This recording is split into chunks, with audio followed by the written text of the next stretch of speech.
So you're doing all this work. You were at the cabinet company for 8 years and climbing the ladder. Are you working out at this time? Like, where does like fitness add into everything that you're doing, and then an apparel line that comes with it? I didn't really like start working out until like I was like 14, which is just doing push-ups and sit-ups when I was at home. It was my when I was 17, my parents got me a gym membership. Yeah. But ultimately, like I've kind of dealt with depression and anxiety since I was a younger kid, so that was like my my therapy. Yeah. So it wasn't until basically once I was at the cabinet shop, I just kind of wanted to build my own kind of furniture. I just wanted to build things, and then I ended up going to I think it was a 3-month class for joinery school to learn how to join different ways to join wood together, whatever. Yeah. So I ended up doing kind of furniture on the side.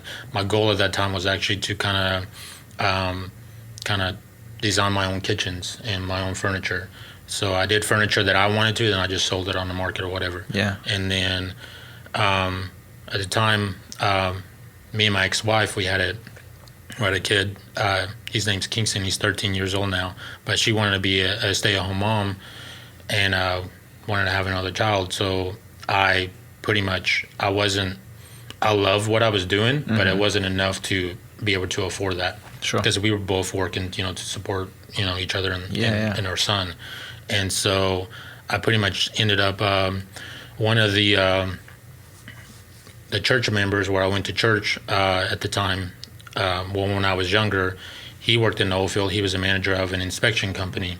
And so he heard that I was looking for a job, and he gave me a call, and so basically he offered me a job, and I think I started there like making $12 an hour. Yeah. And which is actually what I left working for at the cabinet shop. And then at that time, so I was working.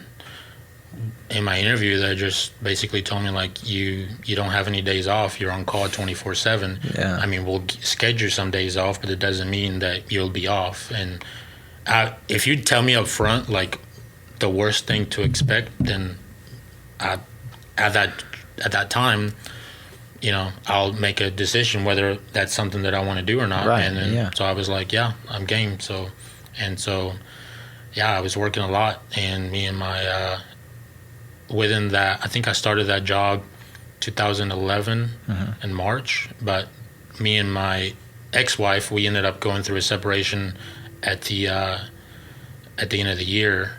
By December, I was working a lot, basically never really, I would go 3 weeks, 4 weeks, 5 weeks without a day off. Yeah. I mean, I was, one, you can have this weekend off, but then I would just get a call, and I was just You're that gone. guy. Yeah. And definitely my manager at the time, he knew how I was, so I'm not going to say he took advantage of that, but he did. And he knew you were reliable, and you could, if you wanted someone, he'd call you first. And he knew that I was that guy. Yeah. But ultimately, it paid off for me down the road. Sure. Because I created a name for myself.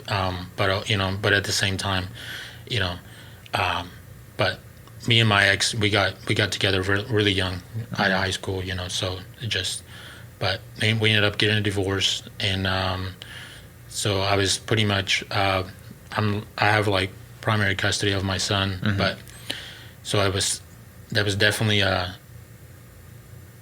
struggle at that time to raising him by myself. And I was single for about 2 years, and then ended up meeting my wife, Brooke, that I'm with right now, and she definitely I don't know, she definitely has changed my life in a lot of ways. So I've been in the oil field for about 10 years. At the time, whenever the basically the brand kind of came along, I've always had like moments throughout my life where I hit kind of a depressed state. Sure. And going to the gym or even going to counseling, that it just helps me out. But I think at the time, whenever I was working anywhere from 75 to 95 hours a week. Wow. And I was pretty busy, making good money, but no time for anything else. I was just working for them, you know what I mean? It's a lot of overtime. And I only had, 4 days off throughout the month. And my wife, she would definitely she's a planner, so she would plan my whole weekend already, you know what I mean? So ultimately I told her, at least Saturday you can book it up, by Sunday I just got, I just want to wind down. But ultimately, I just got into a very depressed state for about 8 months, and I didn't really know what to do about it. I didn't know how to shake it off, and I just felt like I knew I needed to do something for myself. And I didn't really know what that was, but I was just because when I was younger, I used to draw. I picked up photography when I was 17, and I did photography as a hobby for myself until I was about 21, 22. Yeah. And then, of course, I built my own furniture. So I always had this kind of release, right? Yeah, Something just to creative, do. Yeah. kind of escape. And then I wanted to, a clothing brand was I just wanted to do a clothing brand for 3 years prior to that.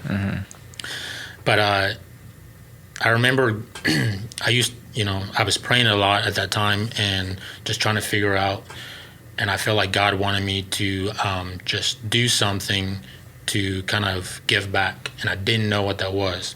And I didn't realize that that's what I was doing until probably a year or so down the road, whenever I actually started Limitless. Yeah.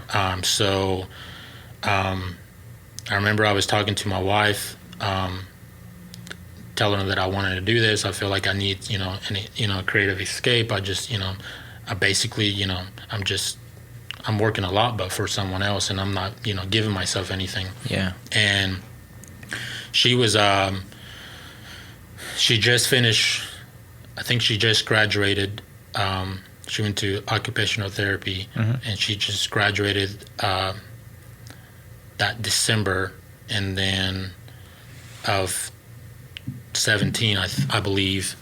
So I was talking to her that I wanted to do a brand, and at that time she was like, okay, I don't, she didn't really realize, right. All she knows when I met her, I was just working all the time. And so I just kind of started started the process as far as just drawing a logo and just kind of trying to figure out a name and all this and that, but nothing too serious. And then my wife wanted to be a kind of a stay-at-home mom, for a little, because we had I think we had Zane at the time. Yeah. And then so I just didn't know. I knew that I would have to kind of slow down in the oil field for me to do anything for myself. Sure. And then I remember she was basically saw when she says, well, right now, I want to be a stay-at-home mom, all this and that. That means I got to continue working, to provide for the family. But then I think she saw that I was kind of that. It kind of affected me, because I'm thinking okay, we're planning on having 2 kids. Yeah. She probably won't go back, start her career until, at least the little one is 3 years old. So I'm looking at another 5 years plus, who knows, that I'm but I just knew that I needed something, and then she's like, let's just do it. And then we really didn't have the extra money to really do that. But she said, I got a $1,200 credit card that I paid off, and then we'll just use that.